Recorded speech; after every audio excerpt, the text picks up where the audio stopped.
Jennifer Crumbley found guilty in a groundbreaking verdict, an impact that we still will not know the full repercussions of for many, many years to come. Jury finding her guilty of involuntary manslaughter in her son's school shooting. Joining me to discuss this, Dr. John Delatorre.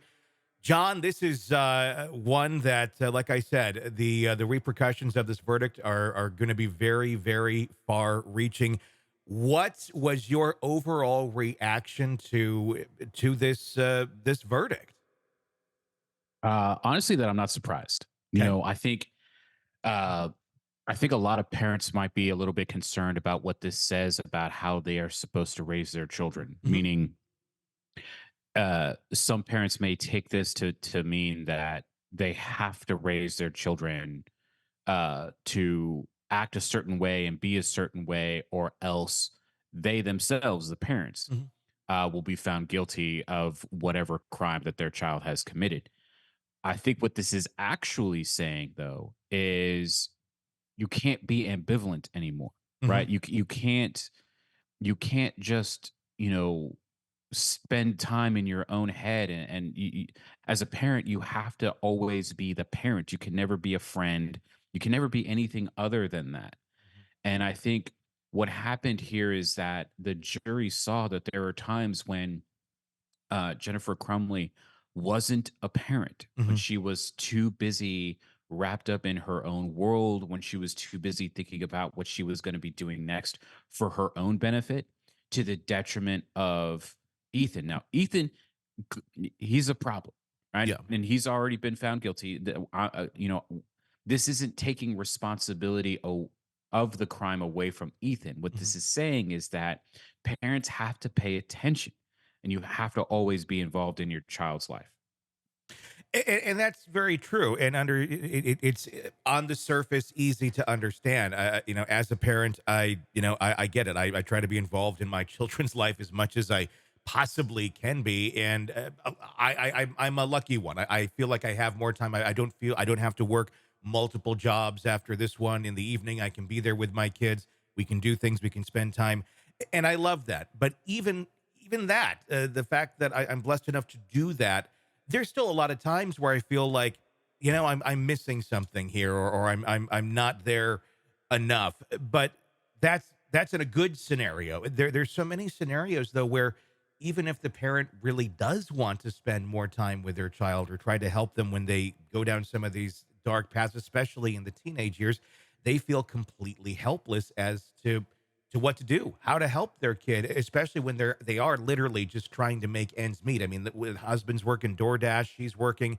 They have very little time for much of anything, and they're trying to take up any sort of interest that their child has. Obviously, buying a gun for someone who clearly has mental health issues is not a good idea.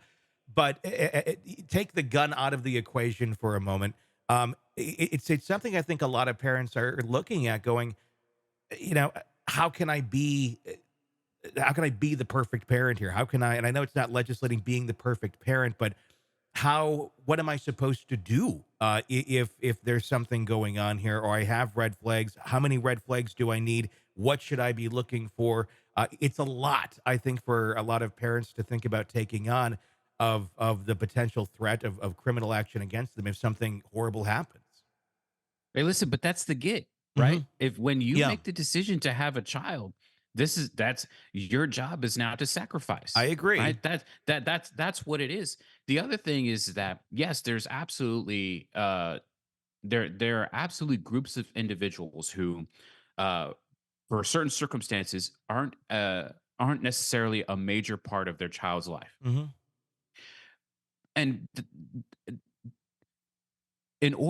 what I'm saying is that in order to have that positive relationship, it doesn't require you to always be physically present. Hmm. If you explain to your child in a developmentally appropriate way that the reason why that you're not always there as the parent is because, listen, the economy is this way and I have to have these jobs. If you're able to explain to your child, they'll understand.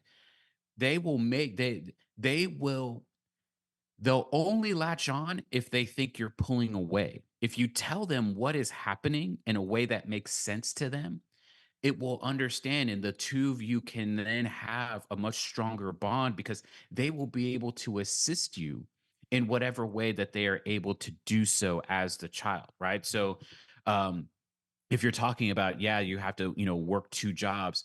As a child gets older, they may recognize, hey, you know what? Maybe I help out my mom because I got to do all the cleaning in the house now. They take that on not as parentification, but as as a notion of being a help inside the household. Mhm. And I can understand that. It's just it's not always how it works out. And I think sometimes the idea of explaining some of these things to a child in a age appropriate way is a idea to some parents that I don't think they would even understand. Hey, it's Tony Brueski. If you like the podcast, be sure to like, subscribe, and press that bell so you don't miss any of our updates on the cases we're following for you right here at the Hidden Killers podcast from True Crime Today. And thanks